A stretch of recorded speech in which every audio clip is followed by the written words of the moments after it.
Perang Uhud adalah perang kedua antara kaum muslimin yang dipimpin oleh Nabi Muhammad SAW dan kaum kafir Quraisy yang ingin membalas dendam atas kekalahan mereka di Perang Badar. Perang ini terjadi pada tahun 625 Masehi di dekat Gunung Uhud, sekitar 5 mil dari Madinah. Nabi Muhammad SAW menempatkan 50 pemanah di bukit kecil untuk menjaga sayap kanan pasukan muslimin dari serangan kavaleri Quraisy. Ia memerintahkan mereka untuk tidak meninggalkan posisi mereka, apapun yang terjadi. Pasukan muslimin berhasil menyerang pasukan Quraisy dan membuat mereka mundur. Namun, ketika pasukan muslimin melihat harta benda pasukan Quraisy yang tercecer di medan perang, mereka tergoda untuk merampasnya. Sebagian besar pemanah di bukit kecil juga ikut turun untuk mengambil bagian dari rampasan perang. Meskipun pemimpin mereka, Abdullah bin Jubair, mengingatkan mereka akan perintah Nabi Muhammad SAW.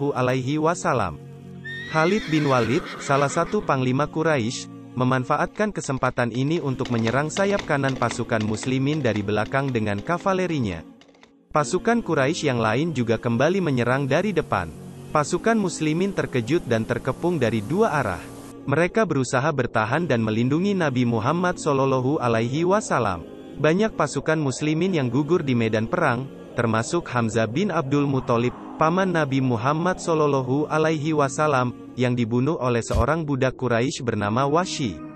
Wahsy diberi tugas oleh Hindun binti Utbah, istri Abu Sufyan, untuk membunuh Hamzah sebagai balas dendam atas kematian ayahnya di Perang Badar. Hindun juga mengoyak perut Hamzah dan mengambil hatinya. Nabi Muhammad SAW juga terluka di wajahnya oleh lemparan batu, dan berlindung di belakang sebuah batu besar, dikelilingi oleh beberapa sahabatnya.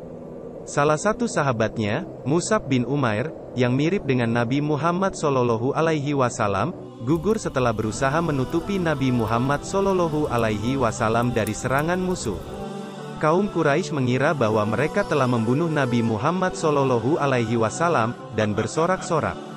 Namun, Nabi Muhammad SAW masih hidup, dan menampakkan dirinya dari balik batu. Ia memberi isyarat kepada pasukan muslimin yang masih hidup untuk berkumpul di Bukit Uhud. Pasukan muslimin yang melihat Nabi Muhammad SAW masih hidup merasa haru dan lega. Mereka bergegas menuju Bukit Uhud, sambil berperang melawan pasukan Quraisy yang menghalangi mereka. Di Bukit Uhud, Nabi Muhammad SAW berdoa kepada Allah Subhanahu wa Ta'ala, dan memuji pasukan muslimin yang selamat atas kesabaran dan keberanian mereka. Ia juga menguburkan para syuhada yang gugur, dan memaafkan kesalahan mereka yang meninggalkan posisi mereka. Ia mengajarkan kepada pasukan muslimin bahwa kemenangan dan kekalahan adalah ujian dari Allah Subhanahu wa Ta'ala, dan bahwa mereka harus bersyukur dan bertaubat. Pasukan muslimin kembali ke Madinah, dengan wajah-wajah yang penuh dengan keimanan dan harapan. Mereka tidak merasa putus asa atau menyerah, tetapi malah lebih bersemangat untuk berjuang di jalan Allah Subhanahu wa Ta'ala. Mereka menyadari bahwa Perang Uhud adalah pelajaran berharga bagi mereka, dan bahwa Allah Subhanahu wa Ta'ala akan memberi mereka kemenangan yang lebih besar di masa depan.